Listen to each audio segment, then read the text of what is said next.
Happy 10th birthday, Sandy Bridge. For those of you who don't know, Intel's Sandy Bridge architecture was released on January 9th, 2011.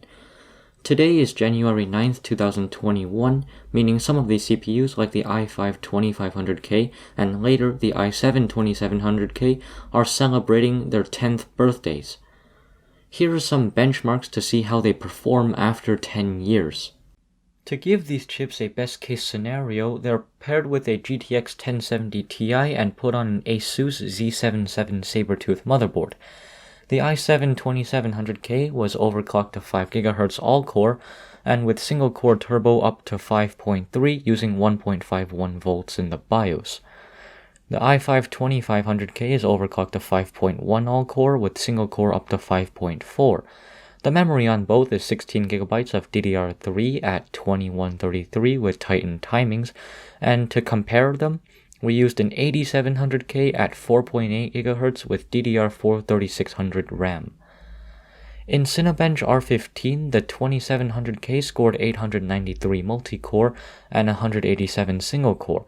The per-core overclock was able to boost the single-core score by 5% or so. And in Cinebench R20, the 2700K did 1885 multi-core and 393 single-core, while a 2500K did 1490 and 403. Both beat a stock Ryzen 7 1700X in single-core performance, but lagged behind Skylake chips as R20 uses the AVX instructions which Intel continuously improved. CSGO ran at 328 FPS with the 2700K and a similar 319 FPS with the 2500K, while the modern 8700K did 370. The Sandy Bridge chips lagged behind by only about 10%, which is super impressive after 10 years. Far Cry 5 did 104 FPS with the i7 and a higher 108 FPS with the i5, probably since it was clocked higher.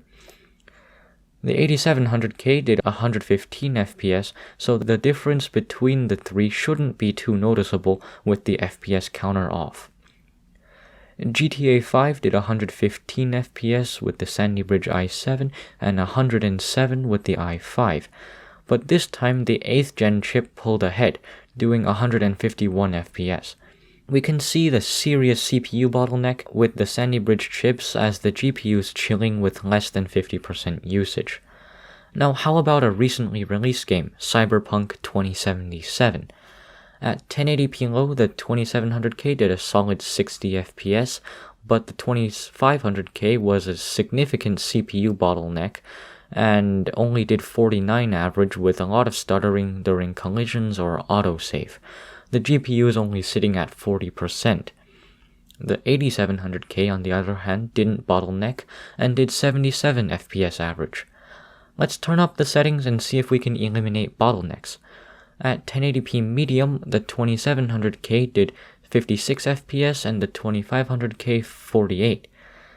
The GPU usage doubled to 80% on the 2500K.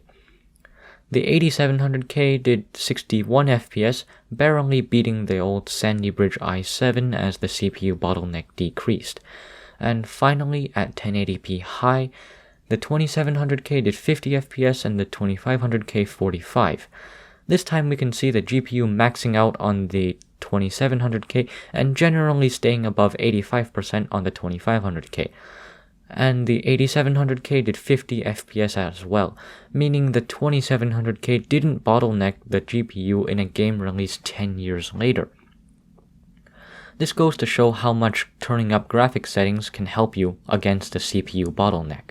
Over here at Beast PC, we're no stranger to these Sandy Bridge chips. This particular 2500K has been featured in 3 videos already and has always impressed us with its performance. Our first video even was done on a Sandy Bridge era Xeon that ran every OS from Windows XP to Windows 10.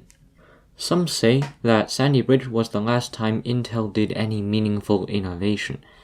Comparing with the i7-6700K from 5 years later, or even 10 years later with the i3-10100, they've only managed about a 10 to 30% IPC increase, and the 6700K isn't quite as good as overclocking. That means the multi-core performance of these CPUs is pretty much the same. There's another reason why Sandy Bridge lives long in our hearts. It's super accessible overclock ability. Anyone with a decent enough cooler and motherboard can get a 2500K or 2700K up to near 5 GHz or even beyond without much trouble. We managed to get a 2500K to pass Cinebench once at 5.4 GHz and a 2700K at 5.3. Both posted incredible scores. Sandy Bridge CPUs are the oldest CPUs that we can recommend for any sort of gaming system. They're the first Intel architecture to feature AVX support, which is essential for many modern games, and they far outperform AMD's Bulldozer as competition. To really show the difference between Sandy Bridge and Bulldozer, we'll compare against the FX 9590 we recently tested. Bulldozer was famous for having really low single-core speed, but high multi-core, and looking at the Cinebench R15 single-core scores, the Sandy Bridge CPUs absolutely destroy the 9590, and even in multi-core, a nicely overclocked mid-range 2500K with 4 cores and 4 threads gets uncomfortably close to the flagship 9590 with double the threads. This just shows Intel's CPU prowess at the time, since AMD took 6 years with the release of the Zen architecture in 2017 to catch up. These benefits translate over to gaming performance, where the Sandy Bridge chips absolutely trounce the 9590 in every test. Using the 2500K or the 2700K in 2021 is still a pleasant experience. Single-core performance is still very good, so day-to-day usage will feel very snappy. One thing I like about these older Intel CPUs is that they're a very complete package.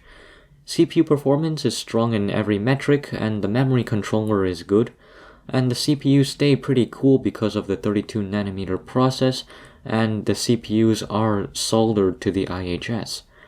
Using and benchmarking this system, the age doesn't really show. But that doesn't mean there aren't compromises when using these old chips, and many of them are simply due to their age. First of all, performance isn't exactly perfect. The IPC on these CPUs is still just a tad too low for compelling performance in 2021, even though they're holding up really well for 10-year-old chips. They are at best competitive against the lower end after an overclock. Then the CPUs only support up to PCIe 2.0, although that won't create bottlenecks for GPUs that pair well with the CPU. It's something to keep in mind. Then there's a lack of modern feature support like native NVMe and USB-C on motherboards, which are also getting more and more difficult to find as they become proper vintage items. In our experience, they also have a high failure rate, and their BIOSes are not particularly well written. Using a Sandy Bridge system daily now might be fine, but the inconveniences and risk of failure are just too much to make the platform recommendable for anyone who's building a new system. In fact, don't buy any DDR3 systems as we move closer to a DDR5 world. But there lies a bigger problem with these CPUs, which is their power consumption. The i7 2700K was overclocked to a little above 5 GHz on 1.51 volts in our tests, and in Prime 95 it was eating over 200 watts, 20 amps on the 12 volt rail going into the VRM. The system power consumption was through the roof, hitting 360 watts from the outlet with the GPU just idling. We're using a $150 cooler to cool this thing, and it still goes higher than 75 degrees under load. If you get these CPUs and want an overclock, make sure your power supply, cooler, motherboard VRM, and your eyes are ready after seeing your electricity bill. You can now see why we don't recommend this CPU in 2021. Get a new i3-10100 or something instead. It's way more efficient and performs just as well as this thing that's been overclocked to the limit. If you do own one of these old chips though, pair it with no more than an RX 580 or a GTX 1650 to save yourself from bottlenecking. But even with all these downsides, these CPUs are still rock solid, super dependable old beasts. My 2500K has been with me since I built my second PC ever with it, seeing rain and shine, maybe living through 5 different motherboards. They put up with overclocking abuse super well, and after 10 years even, perform like champions. They're historical chips, running Windows XP to Vista to 7 to Windows 10, macOS to Linux, bridging eras in computer history. They made a splash upon release and continue to impress us while Intel disappoints 10 years later. Happy 10th birthday, Sandy Bridge, and here's to 10 more years of overclocking. If you like this video, please leave a like and please consider subscribing. Thanks for watching, and we'll see you next time.